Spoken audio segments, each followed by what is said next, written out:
Welcome to creative academy. जैसा कि आप सभी जानते हैं कि अभी हाल ही में एचपी हाई कोर्ट ने बहुत सारी वैकेंसीज रिलीज की है एंड इसके अलावा एचपी सेक्रेटरीट से भी क्लर्क की वैकेंसीज आपको देखने को मिली है। तो आज हम इन दोनों वैकेंसीज के बारे में उनकी नोटिफिकेशन के बारे में हम जानते हैं कि क्या क्या और कितनी वैकेंसीज किस किस फील्ड में निकली है और आपके लिए क्या एलिजिबिलिटी है और आपको कौन कौन से सिलेबस या टॉपिक के ऊपर फोकस करना है। तो आज के इस वीडियो में हम कंप्लीट जानकारी लेंगे एचपी हाई कोर्ट क्लर्क के और साथ साथ एचपी हाई कोर्ट में निकली हुई और various vacancies and apart from that also जो सेक्रेटरी क्लर्क की वैकेंसीज निकली है उनके बारे में भी। चलिए स्टार्ट करते हैं। तो आप जैसा कि देख सकते हैं दैट जो एचपी हाई कोर्ट हिमाचल प्रदेश है उन्होंने ये वैकेंसीज निकाल रखी है और ये 5 अगस्त का ये नोटिफिकेशन है वैसे, लेकिन 10 तारीख से इसकी फॉर्म फिलिंग स्टार्ट हो चुकी है। तो अगर आप जो है आपने अभी तक फॉर्म नहीं फिल किया है तो इसकी फॉर्म फिलिंग ऑलरेडी स्टार्ट हो चुकी है और आप इसके लिए अप्लाई कर सकते हैं। तो ये हाई कोर्ट की गिवन वेबसाइट है जहां पर आप इसको अप्लाई कर सकते हैं। इन चीज को आप देख सकते हैं hphighcourt.hp.in राइट एंड www.hcrecruitment.in और उसमें लॉगिन में जाकर के आप इस एप्लीकेशन को ऑनलाइन एप्लीकेशन को फिल कर सकते हैं जो कि 10 अगस्त 2026 से स्टार्ट हो चुकी है। ठीक है, एंड इसके बारे में हम देख लेते हैं आगे further. Advertisement notice high court Himachal Pradesh में जो है वो वैकेंसीज निकाली गई है, जिसमें सबसे पहली जो वैकेंसी है दैट इज कोर्ट मैनेजर की, ग्रुप बी की ये पोस्ट है। इसमें टोटल 5 वैकेंसी इन्होंने निकाल रखी है जो कि रेगुलर बेसिस पर रहेंगी। ठीक है, अनरिजर्व के लिए 2 है, एससी 1, ओबीसी 1 और ईडब्ल्यूएस के लिए 1 पोस्ट जो है यहाँ पर रिलीज की गई है, जिसका पे लेवल जो है वो 16 रहने वाला है, काफी ह्यूज अमाउंट है। और 48,700 की यहाँ से स्टार्टिंग आपकी सैलरी रहने वाली है अप टू 1,54,300 रुपीज। ठीक है, और यहाँ पर आपको ग्रेजुएशन चाहिए इसके लिए क्वालिफिकेशन के पर्सपेक्टिव से और मास्टर्स होनी चाहिए आपकी बिजनेस एडमिनिस्ट्रेशन में, यानी कि आपने एमबीए जो है की हुई होनी चाहिए किसी रिकॉग्नाइज्ड यूनिवर्सिटी या इंस्टीट्यूशन से। और साथ में आपको 3 साल का जो है एक्सपीरियंस इसमें होना चाहिए मैनेजमेंट में या आईटी सिस्टम में या फिर management of human resource management में या फिर फाइनेंशियल मैनेजमेंट में। ये कुछ जो है आपको कंपल्सरी रिक्वायरमेंट चाहिए। तो 3 साल का एक्सपीरियंस यहाँ पर ध्यान रखना आपने। एंड इसके अलावा डिजायरेबल क्वालिफिकेशन है कि आपके पास जो है लीगल अफेयर्स की और कंप्यूटर एप्लीकेशन की जो है अच्छी नॉलेज होनी चाहिए। तो ये डिजायरेबल है, नॉट नेसेसरी। अगर आपको नहीं है तो आप थोड़ी बहुत नॉलेज है तो आप इसमें आ सकते हैं। ठीक है, बाकी रिटन टेस्ट और आपका वाइवा यानी कि इंटरव्यू होगा एज पर द शेड्यूल 3 और part 3 phase 1 and 3 of the rules 2022 के। बाकी एज ऑफ द कैंडिडेट जो है वो याद रखना आपने कि 25 से लेकर के 35 तक रहने वाली है या इतनी होनी चाहिए। ठीक है, देन उसके बाद बात करें जो इंपॉर्टेंट नोटिफिकेशन है हाईकोर्ट क्लर्क की बहुत इंपॉर्टेंट पोस्ट है। ग्रुप सी की पोस्ट रहने वाली टोटल 141 पोस्टें हैं। ठीक है, और जिसमें रेगुलर 84 और कॉन्ट्रैक्ट बेसिस पर 57 पोस्टें हैं। 84 पोस्ट की बात करें तो अनरिजर्व्ड की 28 क्लियर कट पोस्ट है और जो एंटीसिपेट की जा रही है एक और आ सकती है इसमें, तो वो है, और टोटल इसमें 29 पोस्ट जो है वो आने वाली है। और इन टोटल बाकी सभी आप कैटेगरीज की इसमें चेक कर सकते हैं। इस बार आप ध्यान दीजिए ईडब्ल्यूएस में बहुत सारी पोस्टें निकली है, यानी कि एचपी हाई कोर्ट क्लर्क के लिए अगर आप ईडब्ल्यूएस कैटेगरी से बिलोंग करते हैं तो देखिए 10 पोस्टें जो है वो ईडब्ल्यूएस की आने वाली है। इट मींस कि टोटल इनके पास जो है 11 रहने वाली है अगर हम एक भी एंटिसिपेटेड पोस्ट जो इसमें ऐड कर देते हैं तो ये ईडब्ल्यूएस के लिए बहुत ही सुनहरा मौका है। इस बार आप जो है ईडब्ल्यूएस कैटेगरी जितने भी है उनके लिए बहुत बढ़िया मौका है कि वो आराम से जो है इस पेपर को क्वालिफाई कर सकता है, क्योंकि देखा जाए तो ईडब्ल्यूएस के लिए ये 28 प्लस 10 ये 38 पोस्टें बेसिकली आ रखी है, क्योंकि ईडब्ल्यूएस अगर जनरल की कैटेगरी क्वालिफाई करता है तो जनरल में अकाउंट होगा और ईडब्ल्यूएस की पोस्ट उतनी ही रहेगी। ठीक है, तो इस हिसाब से आप देखोगे तो आपके पास बहुत सुनहरा मौका है, एक्स्ट्रा पोस्ट जो है आपके पास है। बाकी यहाँ पर इसका जो पे लेवल देखोगे आप तो पे लेवल 3 रहने वाला है। 20,200 से यहाँ पर सैलरी की स्टार्ट होने वाली है, आपका 64,000 तक ये जाएगी पे मैट्रिक्स में। और ग्रेजुएशन आप देखोगे तो इसमें रिकॉग्नाइज्ड यूनिवर्सिटी से आपकी ग्रेजुएशन होनी चाहिए, बेसिक नॉलेज कंप्यूटर्स की होनी चाहिए, ऑपरेटिंग कंप्यूटर्स एंड ऑल सब कुछ। ठीक है, ये बोला गया है। तो यहाँ ग्रेजुएशन बेसिकली मांगी गई है आपसे। ठीक है, और कंप्यूटर की बेसिक नॉलेज मांगी गई है, कोई सर्टिफिकेट नहीं मांगा गया है। ठीक है, देन उसके बाद स्क्रीनिंग टेस्ट रहेगा, रिटन टेस्ट रहेगा, टाइपिंग टेस्ट इसमें रहने वाला है। तो देखो पहले आपका एमसीक्यू बेस्ड पेपर होने वाला है, स्क्रीनिंग टेस्ट इसको बोलेंगे। उसके बाद आपका मेंस टेस्ट भी रहने वाला है जिसको हम रिटन टेस्ट बोलते हैं। एंड उसके साथ साथ ही उसी दिन ही मोस्ट प्रोबेबली आपका जो है टाइपिंग टेस्ट भी रहेगा। ठीक है, तो टाइपिंग टेस्ट जो है आपको क्वालिफाई करना है, जिसके बाद फिर डॉक्यूमेंट वेरिफिकेशन रहने वाली है। और इसके बाद जो है डॉक्यूमेंट वेरिफिकेशन के बाद आपकी जो है आप जो है इजीली इस जॉब को जो है ग्रैब कर सकते हैं। देन कैंडिडेट्स उनके पास जो है क्वालिफाई करना पड़ेगा। टाइपिंग टेस्ट में क्या रहेगा, स्पीड जो है वो 30 वर्ड्स पर मिनट की रहने वाली है, ठीक है, इंग्लिश में। और यहाँ ध्यान रखना आपको हिंदी में भी टाइपिंग करनी पड़ेगी 25 वर्ड्स पर मिनट, ठीक है। तो इंग्लिश में 30 वर्ड्स पर मिनट और हिंदी में 25 वर्ड्स पर मिनट आपकी टाइपिंग यहाँ पर रहने वाली है। और यहाँ पर जो स्क्रिप्ट या फॉन्ट जो रहने वाला है बेसिकली वो कृतिदेव 10 फॉन्ट। तो अगर आपने अभी तक प्रिपरेशन नहीं की तो अभी से ही आप जो है टाइपिंग की प्रैक्टिस कर लो। ये जो कृतिदेव 10 फॉन्ट है इसके ऊपर आपने प्रैक्टिस करनी है, ठीक है। और आपने 30 वर्ड्स पर minute in English and 25 words पर मिनट इन हिंदी, ये टाइपिंग आपने करनी है, ठीक है। तो ये बहुत इंपॉर्टेंट है, इस चीज को याद रखना। एंड इसके अलावा कॉन्ट्रैक्ट बेसिस पर भी कुछ पोस्ट हैं, as you can see. Unreserved के लिए 23 पोस्ट है, अगेन ईडब्ल्यूएस के लिए यहाँ पर 4 पोस्ट है, बाकी सभी अलग अलग कैटेगरीज के लिए पोस्ट है, ठीक है। टोटल 57 पोस्ट ये रहने वाली है। और वेजेस रेम्यूनरेशन जो भी गवर्नमेंट ऑफ एचपी फिक्स करेगी टाइम टू टाइम, वो यहाँ पर रहने वाली है कॉन्ट्रैक्ट बेसिस के लिए, ठीक है। तो ये आपका रहेगा यहाँ पर। और यहाँ इनके लिए भी क्वालिफिकेशन जो है वो सेम रहने वाली है। देन हम बात करते हैं स्टेनो की। तो इसके बाद स्टेनोग्राफर की आ रही है, ग्रेड 3 की पोस्ट है। इसमें 79 टोटल पोस्ट है, जिसमें रेगुलर की 48 है और कॉन्ट्रैक्ट बेसिस पर 31 पोस्ट है। रेगुलर की 48 पोस्ट बात करें तो इसमें अनरिजर्व के लिए 13 पोस्ट है। टोटल जो है अगर एंटिसिपेट भी की जाए 2 और ऐड हो सकती है इसमें, तो 15 पोस्ट जो इसमें हो जाएगी। एंड टोटल जो है आपकी 43 रहने वाली है। इसमें ईडब्ल्यूएस की थोड़ी कम है, 2 पोस्ट है। और यहाँ पर इन टोटल जो आपके पास ये 48 पोस्ट जो है आपके पास रहेगी, ठीक है। इसका जो पे लेवल है वो 6 का रहने वाला है, 25,600 से स्टार्ट होगा 81,200 तक जो है ये पे मैट्रिक्स रहने वाली है। इसमें आपको ग्रेजुएशन डिग्री चाहिए रिकॉग्नाइज्ड यूनिवर्सिटी से, सिंपल है। Screening test as per the syllabus जो भी यहाँ पर अपलोड होगा वेबसाइट पे। और कैंडिडेट्स जो है उनको क्वालिफाई करना है स्टेनोग्राफी टेस्ट भी, जो कि बहुत इंपॉर्टेंट है इंग्लिश में, जिसमें 80 वर्ड्स पर मिनट की स्पीड रहने वाली है और एक्यूरेट ट्रांसक्रिप्शन आपकी रहने वाली है। तो ऑफ कोर्स स्टेनोग्राफी का टेस्ट जो है काफी टफ होता है कंपैरेटिवली। और इसकी जो स्पीड है यहाँ पर देखो with in period of 5 times, and ये आप चेक कर सकते हैं इस चीज को, ठीक है। सेम यहाँ पर भी कृतिदेव 10 फॉन्ट रहने वाला है। और इसमें जो 10% मिस्टेक्स ही आपकी जो है वो हटाई जाएगी, बाकी जो है उसमें आपको मिस्टेक्स कम करनी है, ठीक है। एंड देन कॉन्ट्रैक्ट बेसिस पर 31 पोस्ट है, अगेन सेम यहाँ पर अनरिजर्व के लिए 11 है और ईडब्ल्यूएस के लिए 4 पोस्ट हैं। देन बाकी सेम चीज है। उसके बाद ड्राइवर की पोस्ट आ रखी है, ग्रुप सी की पोस्ट है ड्राइवर की। टोटल पोस्ट इसमें 9 रहने वाली है। और रेगुलर जो है इसमें 4 पोस्टें हैं, डेली वेजेस की 5 पोस्टें हैं। इसमें रेगुलर पोस्ट 4 देखोगे तो इसमें अनरिजर्व के लिए टोटल 2 है और आपका बाकी अदर कैटेगरीज के लिए है। इसके भी पे लेवल जो है 5 रहने वाला है, 21,300 से स्टार्ट होगा। और बाकी इसमें मेट्रिकुलेशन यानी कि 10th पास आपकी होनी चाहिए किसी रिकॉग्नाइज्ड बोर्ड से। और कैंडिडेट के पास जो है ड्राइविंग लाइसेंस होना चाहिए लाइट मोटर व्हीकल का, ठीक है। तो इसमें आपका हैवी मोटर व्हीकल नहीं मांगा गया है, लाइट मोटर व्हीकल मांगा गया है। एटलीस्ट 3 साल का आपके पास एक्सपीरियंस होना चाहिए इसका as a driver for driving LMV for at least 3 years, 3 साल तक का, ठीक है। उसके बाद स्क्रीनिंग टेस्ट रहेगा, आपका प्रोफिशिएंसी टेस्ट रहेगा, डॉक्यूमेंट वेरिफिकेशन रहेगा, सब कुछ एंड ऑल सब कुछ आपका ये कवर होने वाला है। डेली वेजेस की बात करें तो इसमें 5 पोस्ट रहने वाली है। इसमें अनरिजर्व की 4 है, बाकी सभी सैलरी जो है वो गवर्नमेंट डिसाइड करेगी, ठीक है, टाइम टू टाइम। देन आपका प्रोसेस सर्वर है, ग्रुप डी की पोस्ट है। रेगुलर इसमें 61 पोस्ट रहने वाली है, कॉन्ट्रैक्ट में 1 रहेगी और डेली वेजेस पे 3 पोस्ट रहने वाली है। लेवल 1 इसकी सैलरी रहेगी 18,000 एंड 56,900 तक ही जाएगी, ठीक है। और इसमें आप देखोगे तो अनडिजर्व्ड की 26 पोस्ट है और ईडब्ल्यूएस की 9 पोस्ट है। तो अगेन यहाँ पर भी ईडब्ल्यूएस के लिए काफी अच्छा सुनहरा मौका है कि यहाँ पर जो है आप जो है प्रोसेस सर्वर के लिए अप्लाई कर सकते हो वेरी इजी। और बाकी आपका फिर कॉन्ट्रैक्ट बेसिस पर 1 पोस्ट है जो कि अनरिजर्व के लिए रखी गई है। कैंडिडेट के पास यहाँ पर +2 पास होनी चाहिए। स्क्रीनिंग टेस्ट होगा, इसमें रिटन टेस्ट होगा और बाकी आपका इवैल्यूएशन होगा पार्ट 10 ऑफ द शेड्यूल के हिसाब से। तो प्रोसेस सर्वर है तो काफी इंपॉर्टेंट है, इस चीज को आप इसको चेक कर सकते हैं। काफी सारी पोस्टें रिलीज की गई है। डेली वेजेस के लिए 3 पोस्टें यहाँ पर, बाकी सेम कैटेगरी है। उसके बाद फिर पीएन, ऑर्डरली, चौकीदार, सफाई कर्मचारी, चौकीदार कम सफाई कर्मचारी एक्सेट्रा, इन सब की ग्रुप डी की पोस्ट है ये। तो ये पे लेवल 1 रहेगा इसका 56,900 जो है 18,000 से 56,900 तक इसकी सैलरी रहने वाली है लेवल 1 के हिसाब से। और टोटल पोस्ट इसमें 89 है, रेगुलर की 69 है, डेली वेजेस की 20 पोस्ट है। रेगुलर की 69 पोस्ट है, इसमें अनरिजर्व्ड की आप देखोगे तो 23 है क्लियर कट वैकेंसीज और 29 जो इसमें टोटल रहने वाली है, अगर आप 6 एंटिसिपेटेड पोस्ट इसमें ऐड कर देते हो। बाकी ईडब्ल्यूएस की इसमें 5 और 8 है और बाकी कैटेगरीज के आप इसमें चेक कर सकते हैं। इन टोटल आपके 69 पोस्ट है, ठीक है। इसमें कैंडिडेट के पास 12th पास जो एग्जामिनेशन होनी चाहिए। कैंडिडेट जो है शॉर्टलिस्ट किया जाएगा 1:3 के हिसाब से, यानी कि एक सीट पर 3 जो है पोस्ट जो 3 लोगों को सिलेक्ट किया जाएगा इस रूल के हिसाब से। और फिर आपकी डॉक्यूमेंट वेरिफिकेशन होगी on the basis of 12th marks, ठीक है, जो कि कैलकुलेट की जाएगी परसेंटेज ऑफ मार्क्स के हिसाब से। जितना आपने लाया है 12th बेसिस पर और आउट ऑफ 85 मार्क्स, ठीक है।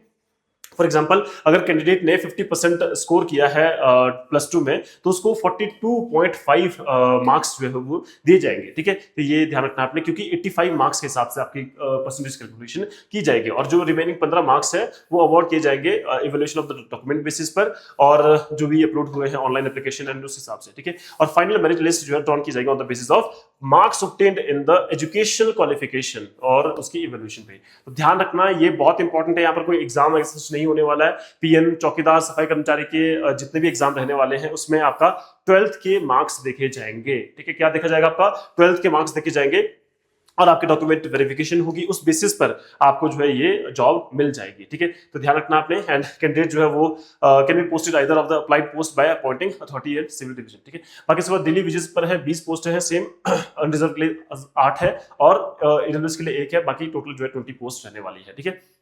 इसके बाद बाकी इंपॉर्टेंट इंस्ट्रक्शंस इसमें ज्यादा ऐसा कुछ नहीं है, बस आरएनपी रूल जो है 2022 के हिसाब से यहाँ पर दिया जाएगा और ये आपके पास यहाँ से आप इसको रूल्स को चेक कर सकते हैं, ठीक है। और आपने टाइमली जो है इसको रजिस्टर कर लेना है और यहाँ पर जो एग्जामिनेशन फीस रहने वाली है वो अनरिजर्व्ड के लिए 450 रुपए रहेगी, जिसमें जीएसटी इंक्लूडेड है और बाकी सभी कैटेगरीज के लिए, चाहे वो एससी है, एसटी है, ओबीसी है, ईडब्ल्यूएस है या फिर फिजिकली हैंडीकैप्ड है, तो उन सभी के लिए 300 रुपए रहने वाली है इंक्लूडिंग जीएसटी, ठीक है। उसके बाद आप देखोगे तो जो कैंडिडेट की एज है वो 1/1/2026 के हिसाब से होनी चाहिए, मतलब 1 जनवरी 2026 तक उन्होंने जो है वो जो एज मेंशन है वो होनी चाहिए। जैसे कि अनरिजर्व के लिए और ईडब्ल्यूएस के लिए जो एज है वो 18 साल से 45 साल तक रहेगी सभी आपका एडवर्टाइज पोस्ट के लिए एक्सेप्ट कोर्ट मैनेजर को छोड़ के, ठीक है, क्योंकि वहां पर हमने पढ़ लिया है 25 से 35 तक है, ठीक है। बाकी रिजर्व कैटेगरीज के लिए एचपी में जितनी भी है SC, ST, OBC, physically handicapped, वहाँ 18 से 50 साल रखी गई है। एचपी गवर्नमेंट एम्प्लॉयज के लिए 18 से 50 साल तक की जो यहाँ पर रखी गई है, ठीक है। देन 5 इयर्स ऑफ रिलैक्सेशन इसमें रहेगी एससी, एसटी, ओबीसी और बाकी बेंचमार्क डिसेबिलिटीज के लिए वो जो भी है, ठीक है। एंड बाकी इसके अलावा आपने ऑनलाइन मोड में ही एप्लीकेशन फॉर्म फिल करना है और वही एक्सेप्ट किया जाएगा, ठीक है। और बाकी आपको एनओसी भी लाना पड़ेगा अगर आप कहीं और काम कर रहे हैं तो, ठीक है। और बाकी इसके अलावा बस ये जो इंपॉर्टेंट इन्फॉर्मेशन थी इसमें बताई गई है और बाकी सारी चीजें हम कर चुके हैं। इसके अलावा कुछ डॉक्यूमेंट्स है जो आपको अपलोड करने हैं और फोटो जो है वो गिवन है, आपने देख लेनी है। 20 से 50 केबी तक होनी चाहिए, साइन 10 से 20 केबी, मैरिज सर्टिफिकेट, मैट्रिक सर्टिफिकेट जो आपका होना चाहिए 100 से 500 केबी का, आईडी प्रूफ आपके पास होना चाहिए आधार कार्ड का, और बाकी जो सर्टिफिकेट्स रिक्वायर्ड है आपकी कैटेगरी के लिए या जो भी रिक्वायर्ड सर्टिफिकेट्स हैं वो सभी आपके पास होने चाहिए, ठीक है। बाकी सर्टिफिकेट्स के हिसाब से आप देखोगे तो ये इशूइंग अथॉरिटी की जिक्र किया गया कि कहाँ से आप सर्टिफिकेट ले सकते हो अगर आप जो है कोई सर्टिफिकेट मांगा गया है तो, ठीक है, तो आप यहाँ से इशू करवा सकते हो, ठीक है। हिमाचल बोनाफाइड सर्टिफिकेट वगैरह आपके पास होना चाहिए जो कि तहसीलदार या नायब तहसीलदार आपको इशू करता है, ठीक है। और फाइनली ये जो कंप्लीट पोस्ट है एचपी हाई कोर्ट की ये हमने देख ली है। इसके बाद हम नेक्स्ट जो एडवर्टीजमेंट है वो है दैट इज आपका जो हाईकोर्ट क्लर्क है उसकी पोस्ट हम देख लेते हैं सबसे पहले, ठीक है। जो सेक्रेटरी क्लर्क की, ठीक है, सेक्रेटरी क्लर्क की जो पोस्ट है उसको चेकआउट कर लेते हैं। एज वी नो दैट यहाँ पर देखो हिमाचल प्रदेश राज्य चयन आयोग के हमीरपुर के द्वारा जो है सेक्रेटरीट क्लर्क की जो पोस्ट है वो रिलीज की गई है और आप देखोगे तो opening date of the submission of online application form वो 14/8/2026 से स्टार्ट हो जाएंगे, ठीक है। और जो क्लोजिंग डेट है, अब देखो ये ओपनिंग डेट थी ऊपर वाली, कब से स्टार्ट होंगे आपके 14 अगस्त 2026 से, लेकिन क्लोजिंग डेट जो है यहाँ पर कब आपका लास्ट डेट जो रहने वाली है फॉर्म फिलिंग की वो 11/9/2026 रहने वाली है। और आप जो है वो ये पोस्ट ऑफ क्लर्क के लिए on the basis of job training basis पर, ठीक है, तो ये आप इसके लिए अप्लाई कर सकते हैं और इसमें केवल एलिजिबल कैंडिडेट ही अप्लाई कर सकते हैं। इसकी जो आपका साइट है जहां पर आप इसको अप्लाई कर सकते हैं hprca.hp.gov.in पर इसको आप अप्लाई कर सकते हैं। ऑनलाइन एप्लीकेशन फॉर्म जो है 14 तारीख से 14 अगस्त से स्टार्ट होंगे 10 बजे से सुबह के और 11/9/2026 तक रात के 12 बजे तक, यानी कि 11:59 तक ये रहने वाले हैं, ठीक है। और आपका नो ऑफलाइन एप्लीकेशन, कोई भी ऑफलाइन एप्लीकेशन एक्सेप्ट नहीं की जाएगी, सभी फॉर्म जो है वो ऑनलाइन ही फिल किए जाएंगे, ठीक है। ये चीज आपको याद रखनी है। देन इसके बाद हम बात करें तो करेक्शन विंडो भी इसके बाद ओपन हो जाएगी 4 दिन के लिए, इसके बाद जैसे एप्लीकेशन क्लोज हो जाएगी। एंड देन डिजायरेबल कैंडिडेट्स इसमें अप्लाई कर सकते हैं। मिनिमम और मैक्सिमम एज जो है इसकी रहने वाली है 18 से 45 साल, जो कि आपको याद रखनी है। और अगेन ये भी 1/1/2026 का जो है यहाँ पर क्राइटेरिया, एज क्राइटेरिया रखा गया है 1 जनवरी 2026 तक आपकी एज 18 से 45 तक हुई होनी चाहिए, ठीक है। और जितने भी रिजर्व कैटेगरीज के उनके लिए रिलैक्सेशन है 5 साल तक की, ठीक है। देन उसके बाद कैंडिडेट्स जो है वो ऑनलाइन OTR के थ्रू जो है आप अपना फॉर्म फिल कर सकते हैं। ऑनलाइन रिक्रूटमेंट एप्लीकेशन में। एंड देन उसके बाद कैंडिडेट जो है उनको इंस्ट्रक्शंस रीड करनी है, इसमें ये बताया गया है सब कुछ। जो इंपॉर्टेंट चीजें मैं आपको बता देता हूँ। देन इसके बाद मिनिमम क्वालिफाइंग मार्क्स जो है इसमें आपको याद रखना है, ओएमआर में जो एटलीस्ट कितना होना चाहिए, 45% मार्क्स जो है जनरल कैटेगरी के लिए आपको लाना पड़ेगा, और 40% मार्क्स जो है आपको मिनिमम बाकी रिजर्व कैटेगरी के लिए, SC ST और OBC के लिए या वार्ड ऑफ फ्रीडम फाइटर्स के लिए है। ठीक है, तो देखो ये ऐसे परसेंटेज ऑफ मार्क्स है जहां पर जो आपको मिनिमम स्कोर करना पड़ेगा, तभी आपका पेपर जो है चेक होगा, और मेरिट उसके बाद जो है आपकी बनेगी। तो कट ऑफ मार्क्स अलग होते हैं और क्वालिफाइंग मार्क्स जो है वो अलग रहेंगे, जो कि आपका जनरल कैटेगरी के लिए 45 मार्क्स है और बाकी रिजर्व कैटेगरी के लिए 40 मार्क्स है। ठीक है, तो ये चीज देख लेना आपने। बाकी इसके बाद हम देखें कंप्यूटर बेस्ड टेस्ट जो है ये रहेगा। एंड हाँ, इसके बाद जो है नेक्स्ट ये देखो CBT मोड में जो है रहेगा इसमें टेस्ट, और आपका स्किल टेस्ट भी इसमें चेक किया जाएगा, और फिजिकल टेस्ट इसको बोलते हैं, जो भी क्वालिफिकेशन के हिसाब से आपका टेस्ट रहने वाला है। और कैंडिडेट्स जो है कितने सिलेक्ट किए जाएंगे, 2 5 टाइम्स। ठीक है, जितनी पोस्ट है उसका 5 गुना जो है कैंडिडेट्स सिलेक्ट किए जाएंगे अगर पोस्ट जो है वो लेस देन 30 है, और 150 कैंडिडेट सिलेक्ट किए जाएंगे अगर पोस्ट जो है 30 से 40 तक है, और अगर आपका जो है कैंडिडेट मतलब अगर जो पोस्ट है ग्रेटर देन 40 है, तो फिर कैंडिडेट जो है एक पोस्ट पे 4 टाइम्स जो है, इनके 4 गुना पोस्ट कैंडिडेट जो है सिलेक्ट किए जाएंगे। तो ये बोला गया है यहाँ पर। बाकी इसके अलावा फर्दर और इंस्ट्रक्शंस देख लेते हैं। बाकी इसके बाद नेक्स्ट जो है इंपॉर्टेंट इसमें रहेगा आपका then where the number of the advertise 25, then ये तो चलो नॉर्मल है। एंड देन इसके बाद यहाँ पर एक AWS के लिए भी बताया गया है, इंस्ट्रक्शन दी गई है 11/6/2019 के हिसाब से इकोनॉमिकली वीकर सेक्शन कैंडिडेट अगर नहीं होगा पोस्ट के लिए एलिजिबल, तो एक बार चेक कर लेना एलिजिबिलिटी भी, जहां से आप AWS सर्टिफिकेट बनाते हैं तो वहां पर एक बार क्रॉस चेक जरूर कर लेना, क्योंकि इसके लिए अब थोड़ी अपडेशन हुई है AWS सर्टिफिकेट बनाने के लिए भी। ठीक है, इसको एक बार चेक कर लेना।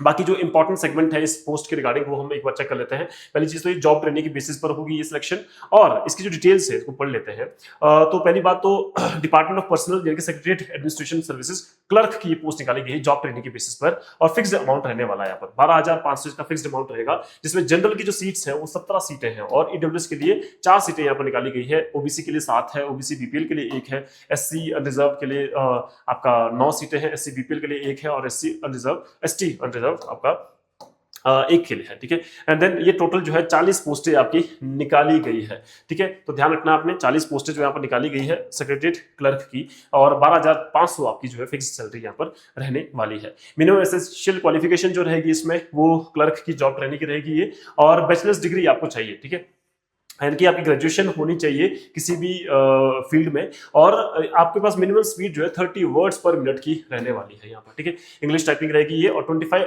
वर्ड्स पर मिनट हिंदी। यहाँ पर और लिखा है, और का मतलब हो गया कि या तो आपने इंग्लिश में 30 वर्ड्स पर मिनट लिखने हैं, या फिर आपने हिंदी में 25 वर्ड्स पर मिनट लिखने हैं कंप्यूटर पे। ठीक है, और डिजायरेबल क्या रहेगा, आपको हिमाचल के कस्टम्स, मैनर्स, डायलेक्ट्स, इन सब की नॉलेज आपके पास होनी चाहिए। ठीक है, कंप्यूटर बेस्ड टेस्ट ये रहेगा, और 120 मार्क्स का रहेगा, 1.5 आवर्स 1.5 घंटे आपको मिलेंगे इस पूरे टेस्ट के लिए, और जो भी कैंडिडेट शॉर्ट लिस्ट होंगे इसमें वो अपने स्किल टेस्ट के लिए फिर उसके बाद एलिजिबल होंगे आगे आने के लिए। ठीक है, एंड देन सिलेबस की बात करें तो ऑब्जेक्टिव टाइप स्क्रीनिंग टेस्ट इसमें 120 मल्टीपल चॉइस क्वेश्चंस रहेंगे, जो कि 1 मार्क्स का रहेगा। ठीक है, और इसके बाद फिर फर्दर आपका general knowledge including general knowledge of Himachal Pradesh, ये क्वेश्चन रहेगा। ये सिलेबस बताया गया आपको। ठीक है, कि क्या क्या रहेगा, जीके आपकी आने वाली है, जीके ऑफ हिमाचल प्रदेश, और करंट अफेयर्स आपके पास रहेगा। ठीक है, तो इंडिया जीके भी रहेगी और हिमाचल प्रदेश की जीके भी इसमें रहेगी, एवरीडे साइंस इसमें रहेगा, लॉजिकल रीजनिंग आएगा इसमें, सोशल साइंस रहेगा, जनरल इंग्लिश रहेगा, जनरल हिंदी भी इसमें आएगा 10th लेवल तक का मैट्रिक स्टैंडर्ड का, वर्ड प्रोसेसिंग ऑन कंप्यूटर और HPRC ये भी रहेगा आपका। ठीक है, वर्ड प्रोसेसिंग ऑन कंप्यूटर भी इसमें इंक्लूडेड रहेगा। ठीक है, HPRC जो है बाकी डिटेल सिलेबस जो है with the course of time ये आपको बता देगा। ठीक है, और इंपॉर्टेंट इंस्ट्रक्शंस जो है बाकी आपने देख लेनी है यहाँ पर, जो भी एप्लीकेशन में दी गई है ऑनलाइन फिल करते हुए। ठीक है, तो आपको ये जो नोटिफिकेशन है आपके टेलीग्राम पे हमारा जो क्रिएटिव एकेडमी का चैनल है वहां पर आप उस पर जाकर के चेकआउट कर सकते हैं। ठीक है, बाकी कैटेगरी की जो फीस है वहां पर सभी कैटेगरीज के लिए 800 जो है फीस रखी गई है, और जिसमें आपका एग्जामिनेशन फीस जो है वो और 700 रुपये प्रोसेसिंग फीस रहेगी, 100 रुपये एज एग्जामिनेशन फीस रहने वाली है। ठीक है, तो 700-800 फीस यहाँ पर रहेगी टोटल। बाकी करेक्शन जो है वो भी ओपन हो जाएगा लिंक, और उसके फॉर्म फिलिंग की जो डेट होती है खत्म होने के बाद, तो उसके बाद 4 दिन के लिए ये करेक्शन विंडो ओपन हो जाएगी, और 100 रुपये जो है यहाँ पर इसका रहेगा। ठीक है, तो बाकी चीज़ें इसमें मोड ऑफ पेमेंट इसमें रहेगा ऑनलाइन पेमेंट गेटवे के थ्रू। और बाकी तो चलो इसमें एडमिट कार्ड वगैरह आपको मिल जाएगा। कैटेगरी क्लेम्स को उसको एक बार चेक जरूर किया जाएगा। एलिजिबिलिटी कंडीशंस हमने पीछे चेक कर ली है। एंड देन उसके बाद स्क्रीन टेस्ट रहेगा, उसके बाद रिटन एग्जामिनेशन और डॉक्यूमेंट वेरिफिकेशन एक्सेट्रा ये रहने वाला है। ठीक है, तो आपका क्या रहेगा, कंप्यूटर बेस्ड टेस्ट या फिर ओएमआर, दोनों फील्ड में किसी में भी हो सकता है। ध्यान रखना ये फिक्स नहीं है कि सीबीटी मोड रहेगा, ये आपका कंप्यूटर बेस्ड टेस्ट भी हो सकता है और ओएमआर भी हो सकता है। और प्रोविजनल आंसर की जो है सीबीटी की जो है वो वेबसाइट पे अपलोड कर दी जाएगी। ठीक है, और ये बोला गया है। बाकी देन उसके बाद हाँ, नॉर्मलाइजेशन प्रोसेस का जो रहेगा वो भी यहाँ पर बताया गया है। अगर अलग अलग शिफ्ट्स में पेपर होते हैं तो सेम तरह के तो नॉर्मलाइजेशन प्रोसेस ये रहेगा सब कुछ। ठीक है, एंड देन बाकी इसमें ऐसा और कुछ इंपॉर्टेंट इन्फॉर्मेशन नहीं है। तो आपको आई थिंक शायद आपको सब कुछ ये क्लियर हो चुका होगा। बाकी डॉक्यूमेंट्स है, एक बार चेक कर लेना। मेट्रिकुलेशन सर्टिफिकेट 10th का जो आपका मार्कशीट है वो चेक की जाएगी। डिग्री सर्टिफिकेट जो आपने ग्रेजुएशन या जो भी किया किसी जिस भी फील्ड में वो आपके पास होना चाहिए। एक्सपीरियंस सर्टिफिकेट भी अगर कहीं पर रिक्वायर्ड है तो अभी आप उसको अपलोड कर सकते हैं। ठीक है, कास्ट सर्टिफिकेट जिस बेसिस पे आप पोस्ट के लिए अप्लाई कर रहे हो, बीपीएल सर्टिफिकेट अगर आप अप्लाई कर रहे हो इस बेसिस पर, और बाकी और सर्टिफिकेट जो कि रिक्वायर्ड है जैसे ईडब्ल्यूएस या कोई और भी। ठीक है, तो इस जगह राइट बाकी सभी सर्टिफिकेट जितने भी है वो आप जो है इसको एक बार चेक कर लेना, आपके पास होने चाहिए। ठीक है, और डिस्क्वालीफाई हो जाएंगे आप अगर आप ये सभी सर्टिफिकेट्स नहीं ला सकते। ठीक है, और ऑनलाइन एप्लीकेशन फॉर्म कैसे फिल करने हैं, साइन अप करना आपने गिवन वेबसाइट पर जो कि हमने ऊपर डिस्कस किया है। ठीक है, उसके बाद आपने वन टाइम रजिस्ट्रेशन करनी है, फिर आपने अपनी प्रोफाइल कंप्लीट करनी है, फिर उसके बाद पोस्ट के लिए अप्लाई करना है, और एग्जाम डिस्ट्रिक्ट के लिए जो है आपने उस पर फिल करना है कि कौन सा एग्जाम कौन से डिस्ट्रिक्ट में आप एग्जाम देने वाले हैं। एंड एप्लीकेशन डिटेल्स फिर आपने कंफर्म करनी है और फिर पे करनी है आपने एप्लीकेशन फीस, और लास्ट में आपकी सबमिशन हो जाएगी, एप्लीकेशन सबमिशन। ठीक है, तो ये थी हमारी जो आज की हाई कोर्ट क्लर्क, और इसके अलावा हाई कोर्ट में और भी बहुत सारी पोस्ट हमने देखी। चौकीदार की थी, पीएन की थी, आपका स्टेनोग्राफर की थी, इन सभी की हाईकोर्ट की क्लर्क की वैकेंसीज, और इसके अलावा सेक्रेटरीट क्लर्क की जो हमने वैकेंसीज देखी। तो बहुत एक ह्यूज रिक्रूटमेंट हमें देखने को मिल रही है, तो आप लोग इसके लिए अप्लाई कर सकते हैं। और हमारे बैचेस जो क्रिएटिव एकेडमी में है वो ऑलरेडी स्टार्ट हो चुके हैं कुछ के, और कुछ के अब जो है वो इस मंथ के मिड में जो है स्टार्ट होने वाले हैं। तो अगर आप चाहते हैं कि इसके प्रिपरेशन आप करना चाहते हैं तो फिर आप जो है वो क्रिएटिव एकेडमी में ऑनलाइन वेबसाइट पर चेकआउट कर सकते हैं एंड उसके लिए अप्लाई कर सकते हैं। फिलहाल के लिए इतना ही। Thank you so much.